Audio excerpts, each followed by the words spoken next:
Ouais, j'espère que vous allez bien, ici Alenix, perso je vais bien. Donc là on est reparti sur une game qui oppose deux joueurs coréens très bons.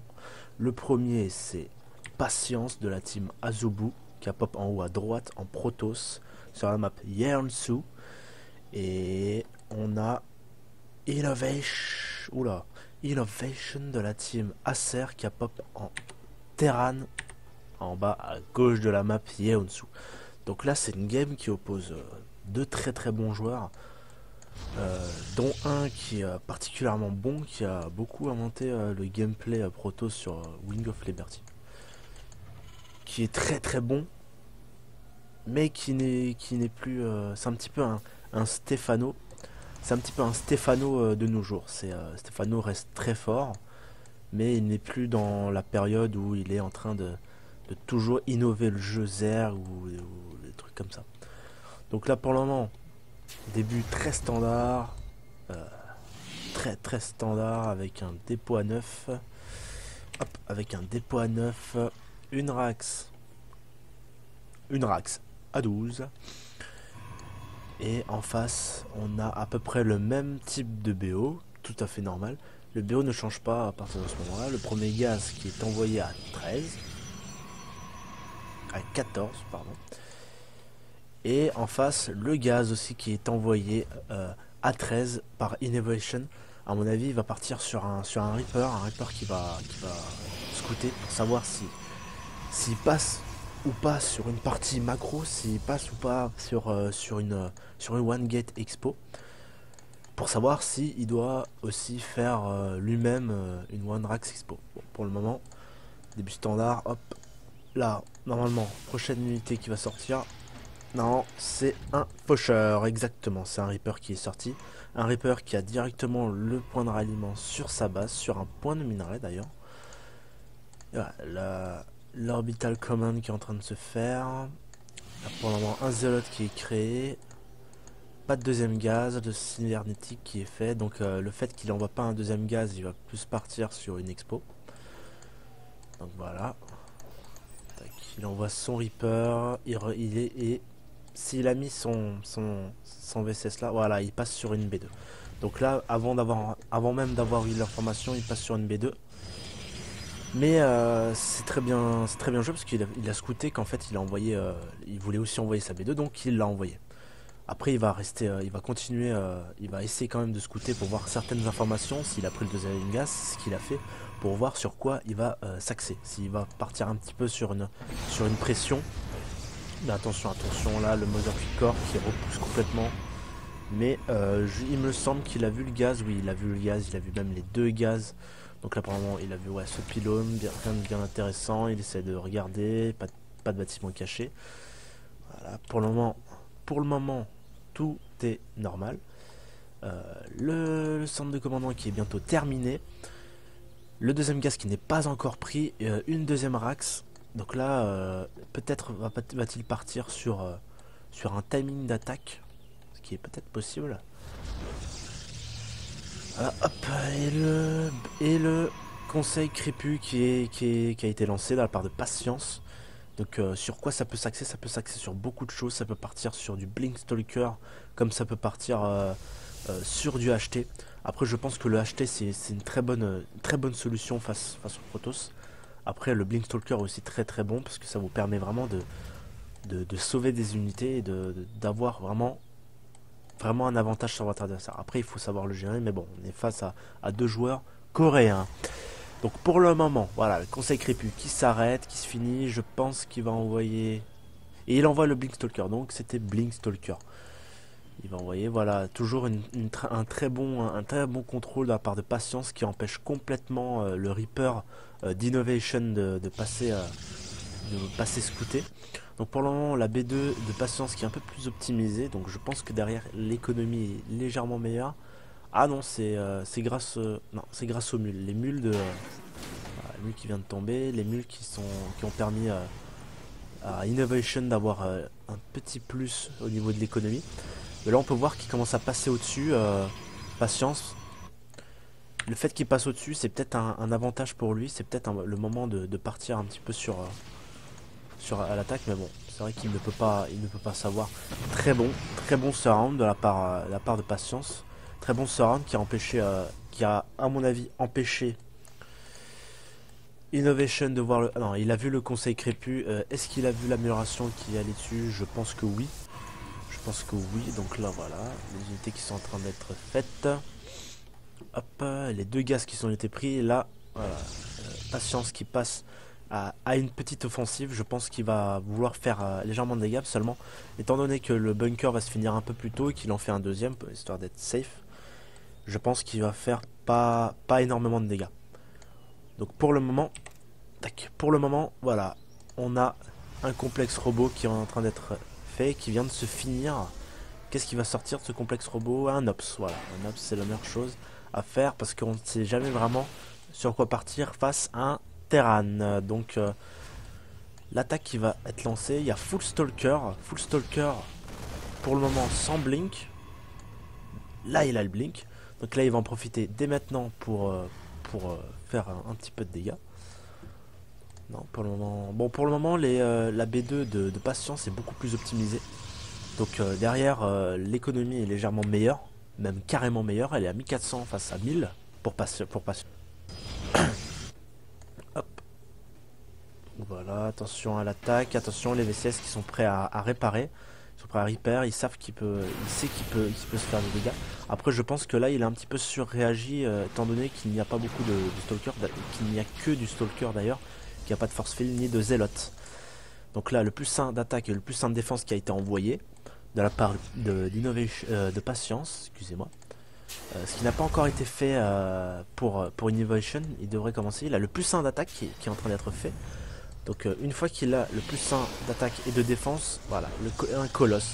Il va partir sur du colosse, c'est exactement ce qu'il faut faire à ce moment-là. À ce moment-là, c'est soit colosse, soit acheté.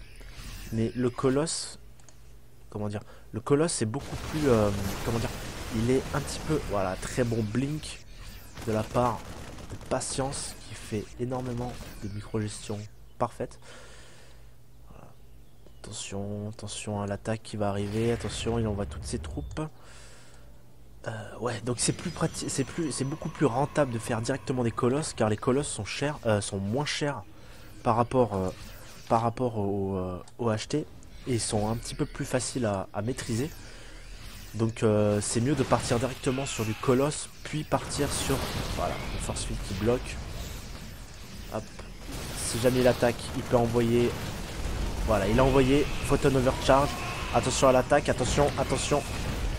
Il a envoyé au Photon Overcharge, attention, les force field, les beaux force field, le colosse qui vient de sortir, attention colosse, il risque de le perdre, c'est le focus, attention colosse, le colosse qui tombe, et c'est l'échec, il vient de perdre la seule unité de dégâts de zone qu'il avait, donc là, bon, il a fait énormément de dégâts grâce à la Photon Overcharge et ses force field, seulement il peut pas contre-attaquer parce qu'il a perdu son seul dégât de zone qu'il a eu, la B3 qui est en train d'être posée.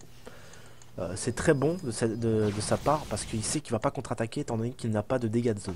Il va falloir qu'il attende son deuxième colosse qui va lui par contre être rentable je pense. Donc une B3 là qui va être posée je pense parce qu'il y a un petit surplus, même un gros surplus de sondes sur cette B2. Hop, donc le colosse qui va sortir, le plus 2 d'attaque et de défense qui est envoyé. Donc je pense qu'une fois qu'il l'a, voilà, le plus sain de défense qui a été fait. Il tourne que sur un seul centre technique, donc il peut que faire une amélioration à la fois, contrairement à Patience qui a fait 2 forges et qui est déjà en train de rechercher le plus 2 d'attaque et de défense. Donc je pense que une fois que Patience a ses plus 2 d'attaque et de défense, il devrait attaquer à ce moment-là. Car c'est à ce moment-là où il a un véritable avantage. Donc le premier colosse qui est là, donc il peut infliger du dégât. Attention, il y a quand même 2 vikings. Il faudrait peut-être qu'il commence à faire un petit peu plus de stalker. Le cœur de Momo qui est tombé, qui est en train de le refaire. Pour le moment, voilà, le deuxième centre technique qui a été fait pour pouvoir faire quelque chose de beaucoup plus... de lancer les améliorations 2 par 2. Parce qu'il voit très bien que Patience, lui, a ses améliorations. Qui fait ses améliorations en 2 par 2. Alors attention au Doom Drop, attention au Doom Drop. Ouais, mais Patience l'a vu grâce à cette top, donc je pense qu'il va défendre. Est-ce qu'il va défendre? Ouais, il va envoyer une armée. Il va envoyer une partie de l'armée, donc je pense que ça va être contré. À ce moment-là, oui, je pense que ça va être contré. Mais il n'a pas envoyé toutes ses unités parce qu'il a vu qu'il y avait encore tout ça qui pouvait attaquer. Donc là, je pense que Innovation va tenter une attaque, mais Patience a laissé la majeure partie de ses unités. Et Innovation qui perd absolument tout. Attention, le double front, attention à ce colosse quand même qui peut tomber. Attention à ce colosse. Attention, ouais, non, c'est bon, il est maîtrisé. Donc le colosse qui tombe pas. Donc là, c'est une très belle défense de la part de Patience qui a réussi à complètement détruire les 3 drops et qui a réussi à contrer sans perdre le moindre colosse ou très peu d'unités lors de cette défense. Donc là, c'est le moment de contre-attaquer parce qu'il a 2 colosses. Il a une très bonne masse, de troupes. Donc là, je pense que l'attaque qu'il va envoyer va être vachement effectif. Alors attention, le Blinkstalker qui est bien réalisé. Attention, il micro-gère très bien le colosse qui risque de perdre. Attention, il n'y a plus de vikings. Attention quand même à la concave qui est faite par les VCS. Attention, il risque de se faire attaquer. Attention, les deux vikings qui risquent de finir l'un des 2 colosses. Donc Innovation qui a réussi à repousser cette attaque, mais je pense que, étant donné qu'il n'a perdu aucun de ses colosses, contrairement à tout à l'heure, il est en mesure de pouvoir contre-attaquer directement. Donc là, du HT qui est en train d'être recherché. Donc le HT, ce qui est très efficace, je pense que là, le dégât de zone sera très important et il faudrait qu'il passe un petit peu plus sur du mécanique s'il veut arriver à faire quelque chose de plus hard counter. Donc là, mais là je pense que derrière le temps que les Psystorms sont faites, je pense que derrière il peut tout à fait contrer Patience. Donc là attention, il change de front, mais Innovation qui ne sait pas qu'il est en train de changer de front, il le voit arriver à peine maintenant. Donc attention à Innovation là qui risque de se faire pas mal de dégâts. Le Blinkstalker qui a permis d'éviter de perdre trop d'unités. Donc c'est très bien joué. Voilà, les deux, il y a eu un warp, voilà. Et là il va partir sur de l'archonte, ce qui est très bon contre de la bioball. Donc attention à la prise de fight, attention. Les zélotes qui sont devant, là, très bonne prise de fight de la part. Voilà, très bonne prise de fight. Voilà, très beau blink offensif. La prise de fight qui est complètement en la faveur de Patience. Attention quand même aux vikings, il faudrait qu'il focus un petit peu plus les vikings, mais il en reste plus que 2, donc il n'a perdu qu'un seul colosse. Donc là je pense que ça va être le GG parce qu'il a perdu toute sa bioball, il ne lui reste plus beaucoup de vikings. Donc là je pense que voilà, le Blinkstalker qui lui permet de finir en moins un viking.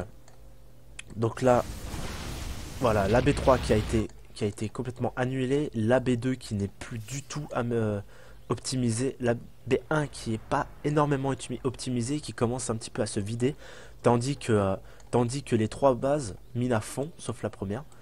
En tout cas, il y a 2 bases qui minent extrêmement bien. Donc voilà, prise de fight, il lui reste plus beaucoup. Donc là, je pense que c'est le GG car il lui reste plus beaucoup. Quand même un très bel hit and run. Pour marquer le coup, c'est pas mal. Le blink toujours qui fait très mal. La reprod qui est présente, qui est vraiment... Voilà, et c'est le GG. Donc voilà, c'était une très belle partie de la part de ces 2 joueurs coréens. J'espère que ça vous a plu. J'ai changé ma façon de faire les vidéos, histoire de un petit peu moins bégayer et un petit peu plus être dynamique. Donc je pense que derrière j'ai quand même mieux commenté que d'habitude. Et ouais, donc j'espère que ça vous a plu. Moi j'ai kiffé le faire, honnêtement. Moi j'ai bien aimé et franchement je vais en refaire très bientôt. Il y a aussi une VOD de Payday qui va arriver, que j'ai faite juste avant, là, que je vais mettre tout de suite après cette VOD. Donc, ciao à tout le monde, bonne soirée, bonne journée, ciao.